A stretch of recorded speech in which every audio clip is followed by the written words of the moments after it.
Hi friends, welcome back to my channel. ప్రతిరోజు కార్తీక దీపం serial టీవీలో కన్నా ముందుగా చూడడానికి వెంటనే మా ఛానల్‌ని సబ్స్క్రైబ్ చేసుకొని పక్కనే ఉన్న గంట సింబల్‌లో ఆల్ పైన క్లిక్ చేయండి. అప్పుడే నేను పోస్ట్ చేసే వీడియోస్ మీరు మిస్ కాకుండా నోటిఫికేషన్ ద్వారా చూడగలరు. ఇక సీరియల్‌లోకి వెళ్తే ఎట్టకేలకు దీపే నీ కన్న కూతురత్త అంటూ సుమిత్రకు అసలు నిజం బయట పెట్టేస్తాడు కార్తీక్. మరసలు ఏం జరిగింది? అసలు దీపే సుమిత్ర కన్న కూతురు అన్న విషయం కార్తీక్ ఎందుకు బయట పెట్టాడు? అసలు ఏం జరిగింది అనేది తెలియాలంటే ఈ వీడియోని చివరి వరకు స్కిప్ చేయకుండా చూడండి. అప్పుడే మీకు క్లియర్‌గా అర్థమవుతుంది.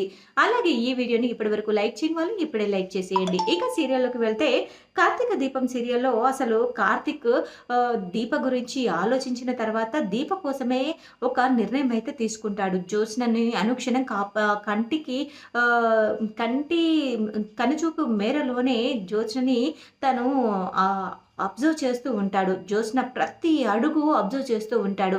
జ్యోత్స్నతో పాటు పారిజాతం మీద కూడా ఒక కన్నేసి ఉంచుతాడు. అయితే శివనారాయణ ఇంకా సుమిత్ర దశరథులని జ్యోత్స్న నుంచి కాపాడుకోవడం ఎంతో ముఖ్యమని, అలాగే ఇప్పుడు తన భార్యని భార్య కడుపులో ఉన్న బిడ్డను కాపాడుకోవడం కూడా అంతే ముఖ్యమని చెప్పేసి కార్తీక్ అయితే అనుకుంటాడు. అయితే శ్రీధర్ కూడా తన కోడలు అసలు అక్కడ ఇంటికి వెళ్ళడం అస్సలు ఇష్టం లేదు. ఎందుకంటే తన కోడలి కడుపులో తన కొడుకు ప్రేమకు అలాగే తన వారసత్వం తన కడుపులో పెరుగుతుందని చెప్పేసి దీప మీద కొంచెం స్పెషల్ కేరే తీసుకుంటాడు. అయితే మళ్ళీ దీప ఇంటికి వెళ్ళిందని తెలిసి దీప దగ్గరికి వెళ్ళి, నీకు అసలు బుద్ధి లేదా? ఎన్నిసార్లు చెప్పినా వినవా? అసలు ఎందుకు పెద్దవాళ్ళ మాట నువ్వెందుకు లెక్క చేయవు అంటూ దీపను నోటికొచ్చినట్టు తిట్టేస్తాడు శ్రీధర్. మాస్టరు ఏం మాట్లాడుతున్నావు, నీకు అర్థమవుతుందా అనగానే, నాకు అర్థమవుతుందిరా, అసలు నీ భార్య కొంగు పట్టుకొని తిరగడం కాదు, నీ భార్య చెప్పిందల్లా చేయడం కాదు. అసలు నీ భార్యకి ఏది మంచి, నీ కడుపులో కడుపులో పెరుగుతున్న బిడ్డకు ఏది మంచి, ఎలా చేస్తే మంచి జరుగుతుందని తండ్రిగా ఆలోచించవా? మామయ్య గారు, మీ భయంలో నా అర్థం ఉందని నాకు అర్థమైంది. మీరు ఎందుకు భయపడుతున్నారో కూడా నాకు తెలుసు అనగానే, నీకు అన్నీ తెలుస్తాయమ్మా, అన్నీ తెలుస్తాయి. అందరు చెప్పింది అర్థమవుతుంది. కానీ ఎవ్వరి మాట చెవునకి ఎక్కించుకోవు. అసలు నువ్వు ఎవరైనా ఎందుకు చెప్తున్నారనేది కనీసం ఆలోచించని కూడా ఆలోచించవు. నీ పంతం నీదే. నువ్వు ఏం చేయాలనుకుంటున్నావో అదే చేస్తావు. అసలు వేరే వాళ్ళు ఎందుకు చెప్తున్నారు, ఎవరి మంచి కోసం చెప్తున్నారు అనేది ఏది ఆలోచించవు. ఆల్రెడీ ఈ ఇంట్లో ఏం జరిగిందో నాకు తెలుసు, మీ అందరికీ తెలుసు. అయినా కూడా నువ్వు కావాలని ఇదంతా చేస్తున్నావంటే పెద్దవాళ్ళ మాటలు లెక్క చేయొద్దనా? అయినా వీళ్ళు చెప్తే నేనెందుకు వినాలి అనా? అంటూ శ్రీధర్ అయితే చాలా ఆవేశంగా ఉంటాడు. అయితే ఇక అసలు నిన్ను కాదు, నిన్ను పంపించినందుకు కాంచనని అనాలి అంటూ కాంచన దగ్గరికి వెళ్ళబోతుండగా, మాస్టారు ఆగండి. అయినా ఇప్పటి వరకు మీరు అమ్మకి దగ్గర అవ్వాలనుకున్నారు. అమ్మకు దగ్గర అవ్వాలంటే మీరు వెళ్ళి మా అమ్మతో ఇలా అరవడమో కోపంగా చెప్పడం కాదు, ప్రేమతో మాట్లాడండి. మీరు నేనున్నాను అన్న ధైర్యం తనకి చెప్పండి. అంతేకాని ఇలా ఆవేశపడి మీ ఇద్దరి మధ్య దూరాన్ని ఇంకా పెంచుతున్నారు. మీ ఇద్దరిని ఎలా దగ్గర చేయాలని మేము ఆలోచిస్తూ ఉంటే, మీరేమో ఇంకా ఇంకా కోపంగా మాట్లాడి తన మీద అరిచేసి మీరు దూరాన్ని పెంచుకుంటున్నారనగానే, చూడు కార్తీక్, నేను తను కాలుస్తామన్న ఆశ నాకు లేదు.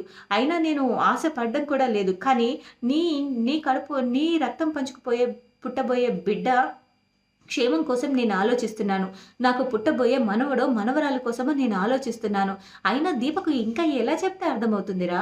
ఈ ఇంట్లో పారిజాతం అత్తయ్య గురించి తెలుసు, జ్యోత్స్న గురించి తెలుసు. ఇన్ని తెలిసినా కూడా మళ్ళీ దాన్ని ఈ ఇలా ఎలా నమ్మి తీసుకొచ్చావు అంటూ ఇక చాలా గట్టిగా, కోపంగా ఆవేశపడుతూ ఉంటాడు శ్రీధర్. ఇక దాంతో, మాస్టారు అన్నీ చూసుకోవడానికి నేనున్నాను. అందరి నుంచి నా భార్యని ఎలా కాపాడుకోవాలో కూడా నాకు బాగా తెలుసు.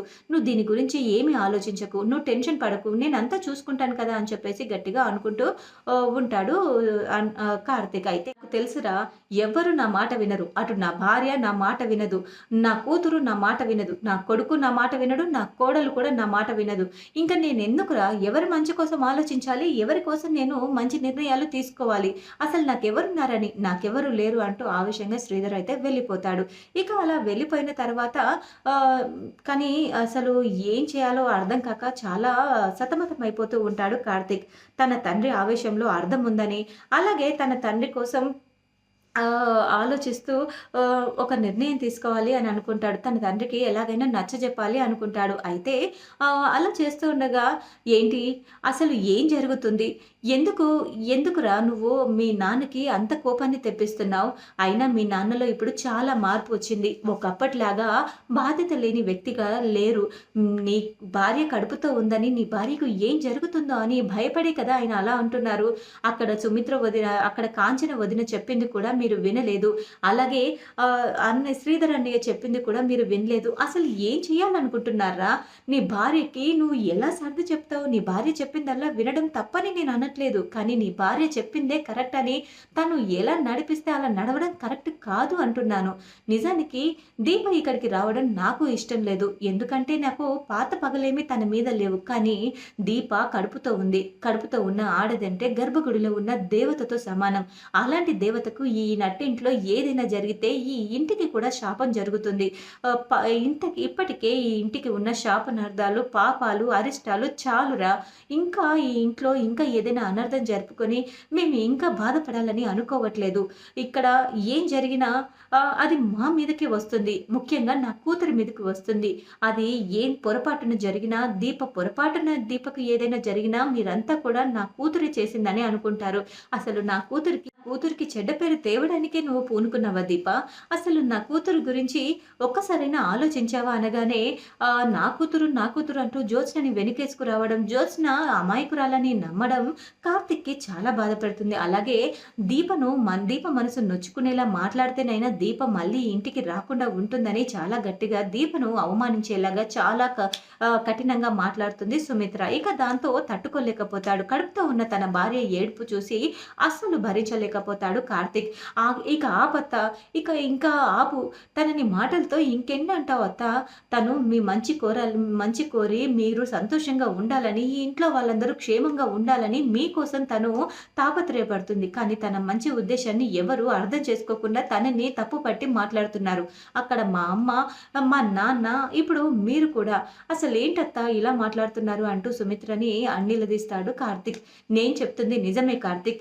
ఎందుకంటే ఇప్పుడు ఏం జరిగినా పొరపాటున ఈ ఇంట్లో గాని, బయట కానీ ఏం జరిగినా కూడా దీపకు నా కూతురే అన్యాయం చేసిందని, కావాలని ఇదంతా చేసిందని అందరూ అంటారు. ఇప్పుడు శ్రీధర్ అన్నయ్య మాట్లాడిన మాటల్లో కూడా అదే అర్థం ఉంది. ఏం జరిగినా కూడా అది మా మీదకే వస్తుంది. ఇప్పుడు ఇంకా ఎందుకురా ఇది ఇక్కడికి రావడం?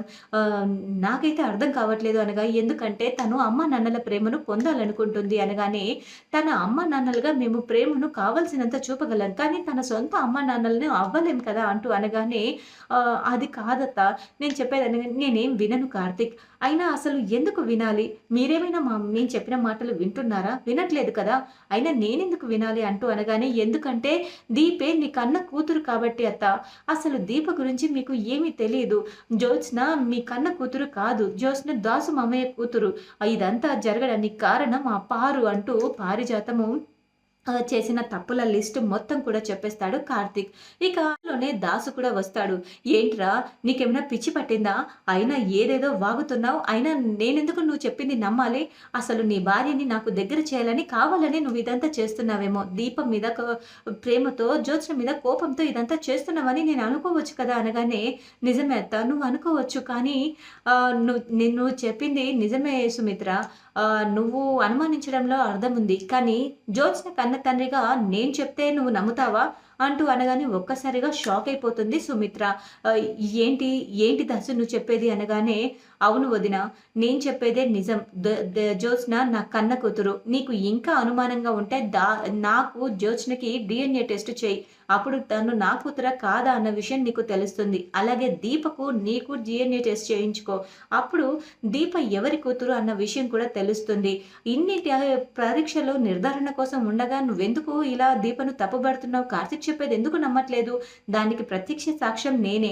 నా కళ్ళ ముందే నా కన్న తల్లి దీపను, నీ పొత్తిళ్లలో ఉన్న నీ కూతురైన దీపను రోడ్డు మీద చెత్తబుట్టలో విసిరేసి, ఆ తర్వాత రోడ్డు మీద బస్ స్టాండ్‌లో విసిరేసి, ఆ తర్వాత నా భార్యకు పుట్టిన బిడ్డని నీ బిడ్డగా ఈ ఇంటికి వారసత్వం పొందాలని, కావాలని ఈ ఆస్తంతా నా బిడ్డకు దక్కాలని చెప్పి మా అమ్మ చేసిన కుట్రకి దీప ఈ ఇంటికి పని మనిషి అయింది అంటూ అన్ని విషయాలు చెప్పేసరికి ఒక్కసారిగా షాక్ అయిపోతుంది సుమిత్ర.